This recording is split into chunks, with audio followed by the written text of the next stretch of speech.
from New York, Late Night Show with Spike Siddiqui.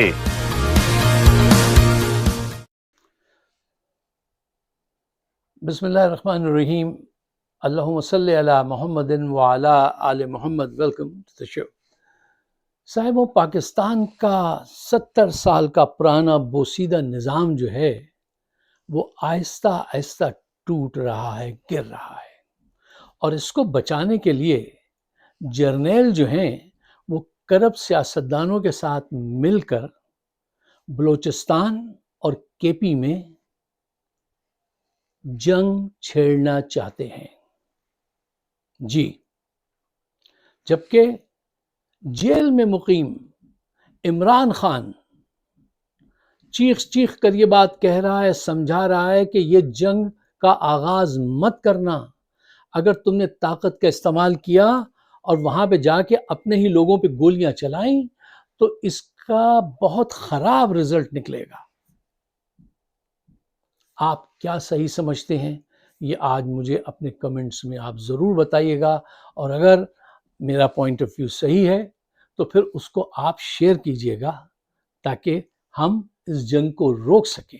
ویسے جنگ کو روکنے کا میرے پاس ایک طریقہ ہے، اور وہ طریقہ کیا ہے؟ وہ طریقہ یہ ہے، never initiate a war, never start a وار۔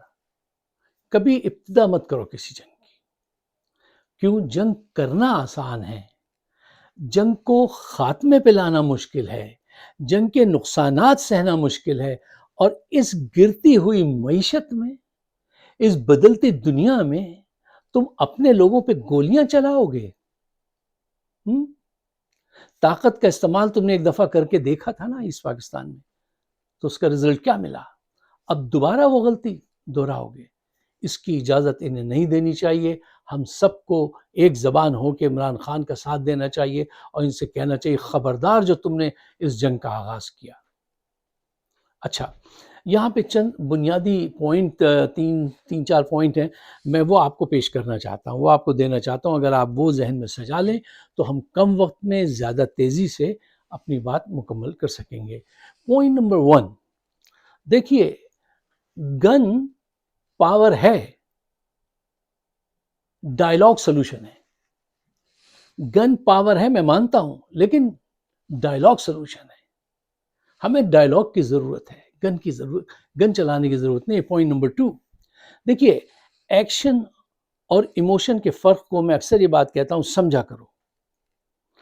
دیکھیے، یہ ایموشن ہے کہ میں پاکستان کے لیے بہترین چاہتا ہوں، میں چاہتا ہوں ہر صوبے کو اس کا حق ملے، بلوچستان کے لوگوں کو بھی ان کا حق ملے، واقعتاً وہاں بہت مدنی آتے ہیں اور ہم نے اس پہ قبضہ کیا ہوا، یہ میرے ایموشن ہے، ایکشن نہیں ہے۔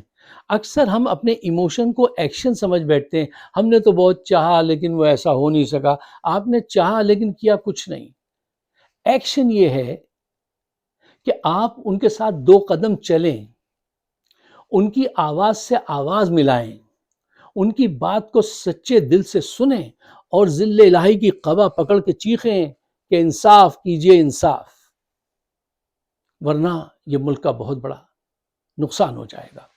پوائنٹ نمبر 3، دیکھیے، اسٹیبلشمنٹ اس وقت ملکی سالمیت کا واسطہ دے کر یوٹیوبرز کو جو ہے اپنا ہمنوا بنانا چاہتی ہے کہ یہ تو دیکھو ملکی سالمیت کا معاملہ ہے، اس پہ تم ہمارے ساتھ چلو، ایموشنل کرتے ہیں لوگوں کو۔ اچھا، ابھی ذرا گہرائی میں اتر کے میں تفصیل سے آپ سے بات کروں گا کہ وہ کہاں تک صحیح اور کہاں غلط ہیں، کیوں وہ اپنا اقتدار قائم رکھنے کے لیے یہ حمایت حاصل کرنا چاہتے ہیں، مسائل حل کرنے کے لیے نہیں۔ اس پہ تفصیل سے بات کریں گے، اس کو ذہن میں رکھیے گا۔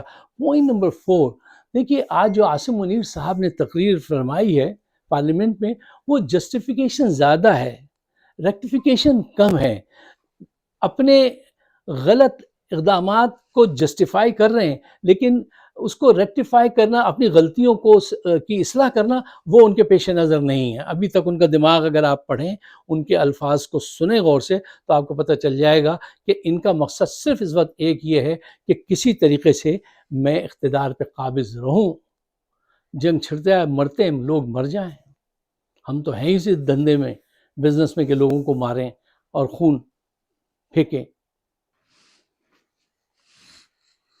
صاحب کوئی تو ہو جو عاصم منیر صاحب کو یہ بات سمجھائے کہ صاحب حکومت چلانے کے لیے توپ کی ضرورت نہیں ہوتی ہے، حکمت، عقل، سچائی، ڈائلاگ کی ضرورت ہوتی ہے، اور پاور کے استعمال سے مسائل حل نہیں ہوتے بلکہ نئے مسائل جنم لیتے ہیں۔ تم کب تک ان مسائل کو حل نہیں کرو گے، کب تک ان پر کارپٹ بچھاتے رہو گے اور انہیں جو بھی حق مانگے ان کو ملک دشمن بتا کر ہماری عوام کی سمپتی، ہمدردی حاصل کرتے رہو گے۔ اب تمہیں وہ اب اپنے فائنل اسٹیج پہ آ گئے اپنے ضبط کی، اب تمہیں اپنے ظلم اور ان کے صبر کے درمیان میں ایک واضح لائن کھینچنی پڑے گی، ان کو اب تم مزید اگنور نہیں کر سکتے۔ کہتے ہیں نا، talking is free, ignoring is costly. تم نے بہت اگنور کر لیا، نو مور مائی فرینڈ، اب تمہیں یہ حقوق دینا پڑیں گے۔ میری سمجھ میں نہیں آتا یہ تاریخ سے سبق کیوں نہیں سیکھتے؟ تم سے پہلے کتنے اور جرنیل آئے جو ذلت کما کے گئے ہمیشہ، ان کو آج کوئی بھی اچھے نام سے یاد نہیں کرتا، چاہے وہ جنرل ایوب خان ہوں، مشرف ہوں، ضیاء ہوں، یایا ہوں، ان کو کوئی اچھے نام سے یاد کرتا ہے؟ اور انہوں نے کیسے کیسے اپنے خاندانوں کو جو ہے سیراب کیا، دولت اکٹھی کی، باجوہ ہیں، یہ ہیں، جب ایک بڑی طویل وہ ہے۔ اگر تم بھی وہی سب کچھ کرو گے جو وہ کچھ کرتے رہے تھے، تمہارا نام بھی اسی لسٹ میں لکھا جائے گا۔ اچھا، ان کے پاس تو ایک بیانیہ ہوتا تھا تو وہ لمبے عرصے حکومت کرتے تھے تو کچھ اچھے اقدامات بھی کر لیتے تھے۔ تمہارے پاس ایسا نہ کوئی بیانیہ ہے، وقت تبدیل ہو گیا، نہ تمہیں کسی صورت میں بھی، کاغذ پہ نہیں، پتھر پہ لکھ لو یہ بات، تمہیں 10 سال نہیں دے گی یہ قوم، نہیں، تمہارے پاس وہ بیانیہ نہیں ہے۔ تو یہ وقت ہے کہ ان کو آنکھیں کھول کے سچائی کا ساتھ دینا چاہیے۔ اور دیکھیے، جو قومیں اپنے مسائل کو سمجھ کر ان کو اپنی غلطیوں کی اصلاح کر لیتی ہیں، وہ آگے بڑھنے لگتی ہیں، اور جو قومیں اپنے مسائل سے صرف نظر کرتی ہیں یا اپنی گندگی پہ کارپٹ بچھا کے سب کچھ صحیح ہونے کا اقرار بیان دے دیتی ہیں، وہ ہمیشہ پیچھے ہی رہتی ہیں۔ اچھا، موجودہ مسائل کو حل کرنے کے لیے ان کا ایٹیٹیوڈ چیک کیجئے، ذل الہی کا۔ وہ یہ ہر وقت جو ہے فوجی، وہ جو پاور ہے وہ کندھوں پہ سوار رہتی ہے، کہ فرمانے لگے اپنی قوم سے پنگا، who are you؟ کتنا اچھا ہوتا یہ لائن کہنے کے بجائے if he could have said that I'm your friend, what is bothering you? Let's sit down and we'll try to solve it. Let's grow together, let's go together. یہ ہوتی حکمت کی اپروچ۔ یہ حکمت کی اپروچ نہیں، یہ وہ جنرل ڈائر بننا چاہتے ہیں، یہ ڈنڈے سے مسائل کا حل چاہتے ہیں، اپنی وہ دکھا کے کہ میں ٹوپک زمہ قانون، جو کچھ ہے وہ میرا قانون چلے گا، میری سینگ چلے گی۔ یہ دور نہیں ہے، اب آپ جنرل ڈائر نہیں ہیں، یہ قوم ایسے آپ ان کو نہیں ہکلا سکتے۔ آپ کو بڑا غلط کانسیپٹ ہے یہ کہ یہ قوم کو آپ ایسے ڈنڈے سے دبائیں گے۔ یہ ڈنڈے سے دبنے والے لوگ نہیں، مسائل کا حل ایسے نہیں ڈھونڈا جاتا۔ اچھا دیکھیے صاحب، پاور، عمران خان جو کہہ رہا ہے کہ پاور کا استعمال مت کرو، جنگ مت کرو، یہ حل نہیں ہے، ہوتا کیا ہے؟ بڑا لاجیکلی بات کیجیے، سائنٹیفک طور پہ سوچئے۔ پاور کے استعمال سے خوف پیدا ہوتا ہے۔ خوف جو ہے وہ آپ کی عزت کو ختم کر دیتا ہے، آپ کے اندر پھر نفرت پیدا کرتا ہے اور زیادہ ریزسٹنس پیدا ہوتی ہے اس کے پاور کے استعمال سے۔ اور لوگ جو ہے نا، آج کے دور میں وہ ظلم کو بھولتے نہیں، بلکہ وہ پھر اعلان جنگ کرتے ہیں۔ اور بلوچ اور پٹھان، آپ ان سے جا کے جنگ کریں گے؟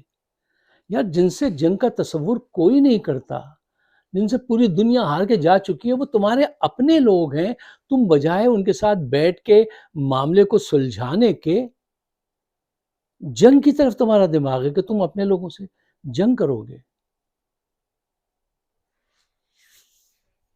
دیکھیے ان کو یہ رستہ سجائیے گا کہ بلوچستان کا بارڈر جو ہے نا وہ کوئی چھوٹا بارڈر نہیں ہے کہ ایک جگہ سے ہندوستان سے صرف ایڈ آ رہی ہو پھر وہ بند کر دیں گے آپ اور پھر انہیں گھیر کے مار لیں گے. نہیں, وہ 3 لاکھ اسکوائر کلومیٹر سے زیادہ کا وہ ہے لائن بارڈر. 5 ایک جگہ سے ملتا ہے, ایران سے ملتا ہے, افغانستان سے ملتا ہے, سندھ سے ملتا ہے, پنجاب سے ملتا ہے, کہاں سے وہ ملتا ہے؟ وہ کراچی کے سمندر کی طرف وہاں سے ملتا ہے. دیکھیے اتنا لمبا ان کا وہ بارڈر ہے, وہاں اتنے خزانے ہیں کہ ان کو تو کوئی نہ کوئی بڑی قوت مدد دے کے آزادی دلا دے گی. یہ بات یاد رکھنا میری اس بات کو, کیوں ان کے پاس معدنیات ایسی ہیں جو ساری بڑی قوتوں کو چاہیے. لیکن ہمارے ہاتھ سے سونے کی چڑیاں نکل جائیں گی, آپ اڑا دیں گے یا مار دیں گے اس سونے کی چڑیا کو. تو یہ پاکستان کا اس سے بڑا تاریخی نقصان نہیں ہو سکتا کہ آج کے دور میں جبکہ پوری دنیا ٹیکنالوجی کے گرد گھوم رہی ہے, ہمارے پاس وہ ساری معدنیات موجود ہیں اور ہم ان کے ساتھ یہ ظلم و تشدد کر کے زبردستی ان پہ اپنی دھمکی ٹھونسنے کی کوشش کر رہے ہیں. بہت غلط کام کر رہے ہیں, یہ بہت غلط سوچ ہے جنگ کرنا. اچھا, اب ایک بات جو میں نے آپ سے شروع میں کہی تھی کہ یہ اب پاکستانی یوٹیوبرز کو اس بات کے لیے راضی کریں گے, آپ کو ایموشنلی ذرا موٹیویٹ کریں گے. یہ تو ملک کی سالمیت ہے. اس کا ریزن کیا ہے؟ یہ ملک کی سالمیت کے لیے نہیں آپ سے مدد مانگیں گے, یہ چاہتے ہیں حالات ویسے ہی رہیں, موج مستی ویسے ہی رہے جیسے پچھلے جرنیل آئے عیش کر کے گئے, ہم بھی جو ہے اس ذریعے سے عیش کرتے رہیں اور معاملات ایسے ہی چلتے رہیں. ان کی خواہش, ان کی کوشش یہ ہے. اچھا, وہ آپ کو لاجک یہ دیں گے کہ دیکھو وہاں پہ جو ہے نا یہ تو معاملہ پرانا ہے, تم لوگوں کو یہ سمجھاؤ کہ بھئی یہاں تو 40s میں بھی ان کے ساتھ شورش ہوتی رہتی تھی, 50s 60s میں ہمیشہ سے یہ مسئلہ رہا ہے بلوچستان کا. یہ باتیں کر کے اس مسئلے کی اہمیت کو ذرا کمزور کرو. اب یہ دیکھنے میں آئیں گی آپ کو یہ ڈسکشن چیزیں. پھر دوسرا پہلو یہ لائیں گے بھئی سرداروں کا قصور ہے, یہ سرداروں نے ترقی نہیں کرنے دی, سردار کرپٹ ہیں. جی ہاں, یہ بات صحیح ہے. سردار ایسے ہی کرپٹ ہیں جیسے چودھری کرپٹ ہیں, سردار ایسے ہی کرپٹ ہیں جیسے وڈیرے کرپٹ ہیں, سردار بھی ایسے ہی ہیں جیسے دوسرے صوبوں کے چودھری اور وڈیرے ہیں, وہ کرپٹ ہیں. لیکن یہ اس وقت اس پہلو کو اٹھائیں گے. اچھا, اس وقت مسئلہ جو ہے وہ سرداروں کا کردار نہیں ہے, ان کی وہ جو چیز چاہتے ہیں کہ ان کی معدنیات سے ان کو ان کا اصل حصہ ملے. ان کو آزادی سے مطلب یہ نہیں الگ ملک کی آزادی, آزادی سے مطلب مراد یہ ہے کہ ان کے بچوں کو یہ جو پکڑ کے آپ اغوا کر لیتے ہیں اس کو روکا جائے, معدنیات میں ان کا حصہ ان کو دیا جائے. بھئی صدیوں سے وہ ان کی زمین ہے بلوچوں کی. اور یہ ہمارے ISPR صاف فرما رہے تھے, وہ تم کوئی جہیز میں لائے تھے؟ تو اس نے پوچھا کیا تم جہیز میں لائے تھے؟ جو جس زمین پہ صدیوں سے رہ رہا ہے, 1 سال سے نہیں صدیوں سے رہ رہا ہے, اس سے تم جا کے یہ بھی ڈیبیٹ شروع کرو گے کہ یہ تو کوئی تم جہیز میں لکھوا کے لائے تھے. مسقط پہ جا کے قبضہ کر لو, کہو کہ تم جہیز میں لائے تھے تیل, ہمارا بھی حصہ کیسے ہے تمہارا حصہ؟ جو مدنیات جس علاقے میں نکلی ہیں وہ اس علاقے کا پہلا حق ہے. اگر ہم یہ بات مان لیں کہ بلوچستان کے وسائل پر پہلا حق بلوچیوں کا, دوسرا حق بلوچیوں کا, تیسرا حق بلوچیوں کا, چوتھا حق وفاق کا, ہم سب کا, یہ تو ہوئی ایک فیئر بات. یہ ایک ایسی بات ہوئی کہ وہ ہمیشہ کے لیے ہمارے ساتھ مل کے رہیں گے. ٹھیک ہے. اور اگر آپ یہ کہیں کہ نہیں تمہیں صرف 25% دیں گے اور 25% میں سے بھی ایسے کھینچ کے نکالیں گے, اسمبلی سے یہ قرارداد پاس کروا لی کہ وفاق کے پاس پیسے نہیں, لہٰذا ہم یہ 25% ریکارڈ کے اپنے وہ شیئرز بیچ رہے ہیں. یار یہ کیا بدماشی لگائے, کیا چور بازاری ہے یہ؟ چور بازاری کیا وہ سمجھتے نہیں ہیں؟ سمجھتے ہیں. اور اب وہ اپنا فائنل کھیلنے کے لیے تیار ہو گئے. آپ سے, آپ کے اطراف میں ہر بڑے ملک کو ان معدنیات کی ضرورت ہے, اور ان کی جو موومنٹ انہوں نے لانچ کی اس کو سب جینون سمجھتے ہیں پوری دنیا. دیکھ نہیں رہے کہ وہ اس کو ڈاکٹر مہارنگ بلوچ کو نوبل پرائز کے لیے کیوں نامینیٹ کیا جا رہا ہے؟ یار نہیں سمجھو گے. میں مزید تفصیل سے نہیں کہہ سکتا، میں نہیں کہہ سکتا، لیکن تمہیں تو سمجھنا چاہیے.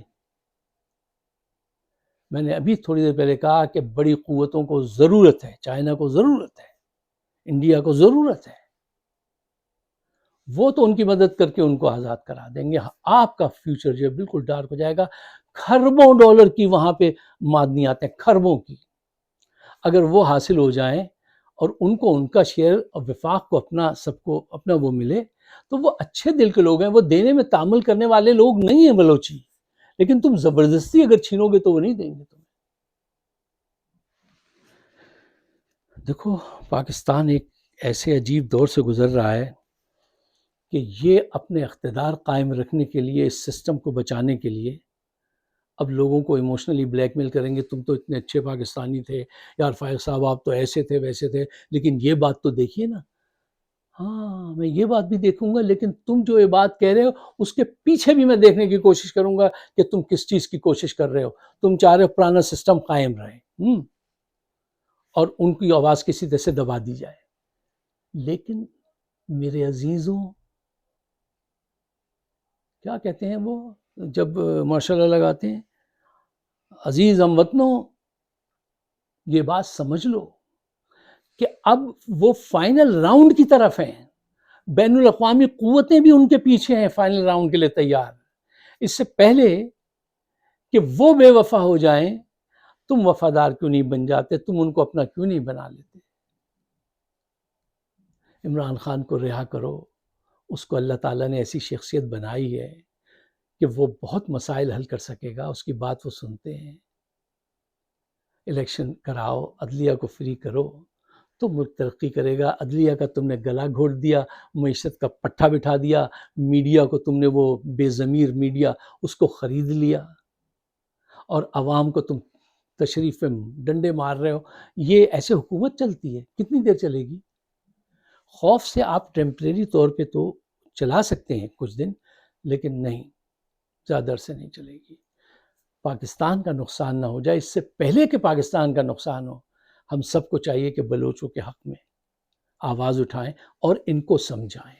اگر آپ میرے خیالات سے اتفاق کرتے ہیں تو برائے مہربانی اس کو شیئر ضرور کیجیے گا، کیونکہ میری ویڈیو بہت روکی جاتی ہیں. لیکن ہمیں تو اپنا کام جاری رکھنا ہے کہ موج بڑھے یا آندھی آئے، دیا جلائے رکھنا ہے. گھر کی خاطر 100 دکھ جھیلیں، گھر تو آخر اپنا ہے. مجھے اپنے خیالات سے نوازیے گا. آپ سب کا بہت بہت شکریہ.